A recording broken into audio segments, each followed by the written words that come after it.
Hey y'all, what's up and welcome back to my YouTube channel. I'm Sabrina and welcome back to my book nook. Okay, so I'm back. I know I took a little break. I'm not gonna say why I took the break because it's honestly kind of a stupid reason and it's kind of embarrassing, but I'm back. However, I do want to say I think during the following coming up weeks my uploads might be a little bit more sporadic just because I've got a lot going on right now, so I might miss a couple videos, but I think I'll be fine. So yeah, I just wanted to give y'all a heads up. So today we are going to be doing another book review for another super duper popular book, and I know I say this practically every video, but this is genuinely like one of the most popular books on Book Talk right now. I feel like it's just so hyped up, like, oh my god, I could not watch any video on Book Talk for months without this popping up on my For You page. So I finally caved in and I bought it and I read it, and now I'm going to be doing a review on it. Today we are going to be doing a book review on Red, White, and Royal Blue by Casey McQuiston. McQuiston. I might have said that wrong. But yeah, like I said, so hyped up. It was in like every single video. I feel like everyone and their mom has read it. Like, I'm not even kidding. It's just one of the most popular books out there right now. So before I jump into the review, I'm going to break down how my book reviews work. So my book reviews are in 4 parts. Parts 1 and 4 will be spoiler free, but parts 2 and 3 will have spoilers. If you don't want spoilers, why are you watching a book review? Why are you watching this video? But genuinely, if you don't want spoilers, just watch parts 1 and 4 of my review, okay? Great. So part 1, I give my beginning thoughts and opinions, just sort of like a beginning rambling on the story or whatever. And I also give a brief plot summary. Don't worry, it's spoiler free. It's just sort of what you would see on the back of the book, okay? Part 2, this part will have spoilers. I talk about plot, writing, and other elements. I just sort of do a long rambling on the story and all that stuff, and it's kind of where I do my criticisms and praise and all that stuff. Part 3, I talk about characters and relationships, just sort of favorite characters, characters I hated, character development, and relationships, whether that be familial, friendships, romantic relationships. That part is usually the longest. And finally, part 4, I give my final thoughts and opinions, as well as an overall rating of the book and answering the question, is it a must read? Okay, great. Let me briefly sum that up one more time. Parts 1 and 4 will be spoiler free. Parts 2 and 3 will have spoilers. Part 1, beginning thoughts and opinions, as well as a brief plot summary. Part 2, thoughts on plot, writing, and other elements. Part 3, characters and relationships. And Part 4, final thoughts and opinion, as well as an overall rating. Okay, great. Now let's jump into the actual review. So like I said before, this is Book Talk's prized pet. You could not watch any video without seeing this book somewhere. It's been on the bestsellers list for I don't even know how many months now. It's one of those books that I feel like everyone has read, except me apparently.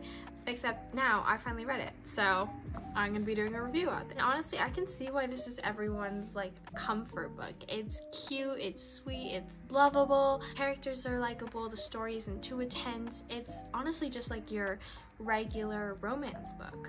And yeah, it doesn't really hold much depth or meaning behind it, and it's just sort of like another fluffy romance book. There's honestly nothing wrong with that, you know? Like, I feel like people fluffy romance books all the time.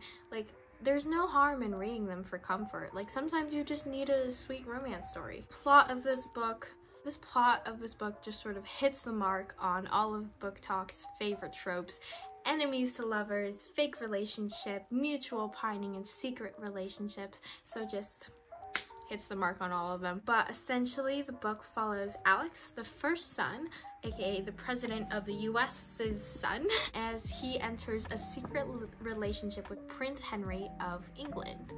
And they originally start off as rivals who become something more and pursue a romantic relationship.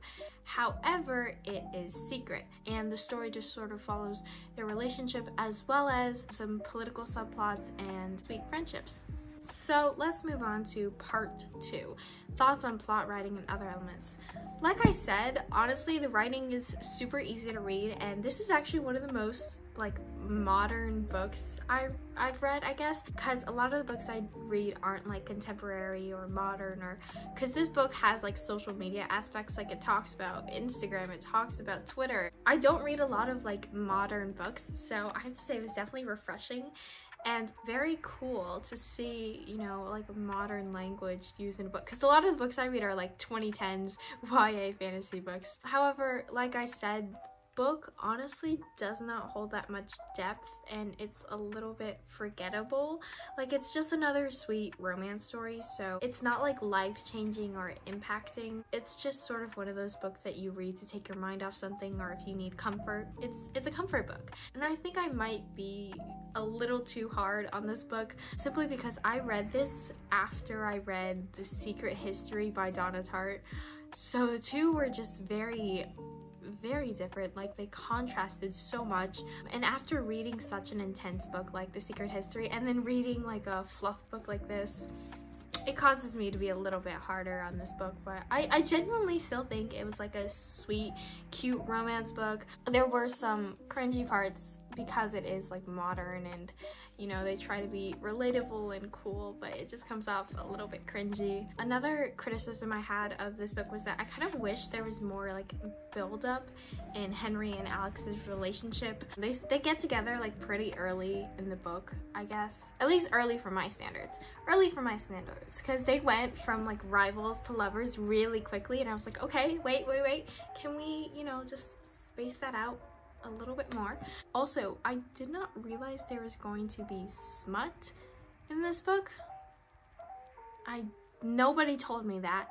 Nobody told me there was going to be smut in this book, so when I got to that part, I was like, okay, wow, whoa, okay.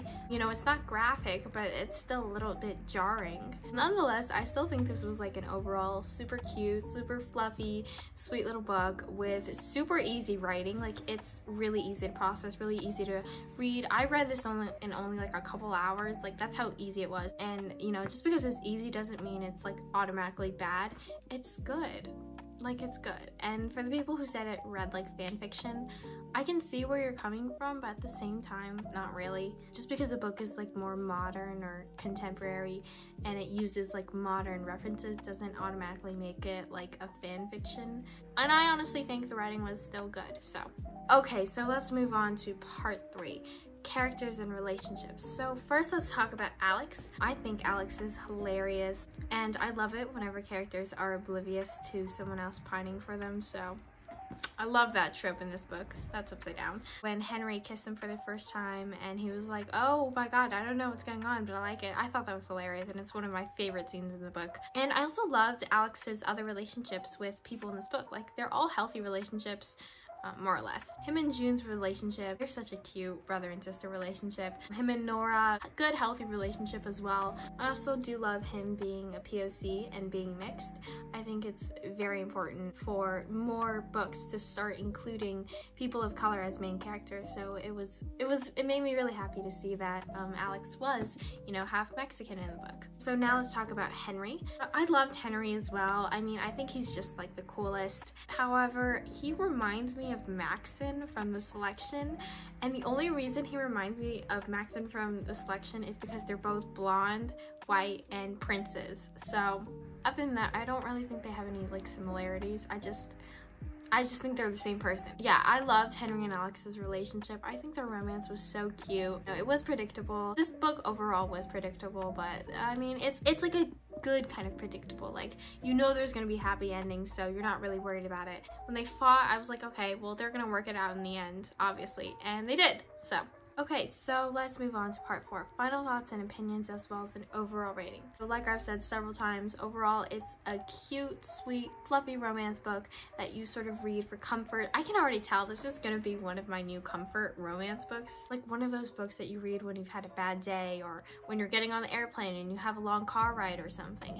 It's one of those books, you know? It's a lovable book. It's not too complicated to follow. The writing is easy and funny. And yeah, I definitely enjoyed this book. Overall, I rated it a 4.5 out of 5 stars. It is a cute, sweet romance book, but because it is a cute, sweet romance book, it doesn't have a lot of depth It doesn't have a lot of meaning. It isn't very memorable. And again, those aren't like bad things. Like not every book has to be the next, I don't know, what's a smart book? What's a smart book? I don't know, not every book has to be the next Crime and Punishment or whatever, okay? That's just like the first smart book I could think of. But personally, in order for me to rate a book like super high, it has to have some meaning, you know, and it really doesn't have that much meaning to me personally. So I rated it a 4.5. I'm probably not even making sense right now. Is it a must read? Yeah, I would say it's a must read. You know, if you want a good, easy book to read, or you're just like into romance books, read this book. Like it's such a lovable book. It's such a comfort book, you know what I mean? But honestly, I don't think it really matters what type of genre you're into. This book is just, it's easy to read, it's sweet, it's funny, it's cute, it's fluffy, it's modern, it's romantic, and I think that even the most casual reader to the most intense reader will enjoy it. I think those are all my thoughts and opinions on the book. If you watched this entire video, thank you so much for watching. If you liked it, give it a thumbs up. If you didn't like it, don't give it a thumbs up. If you really hated it, give it a thumbs down.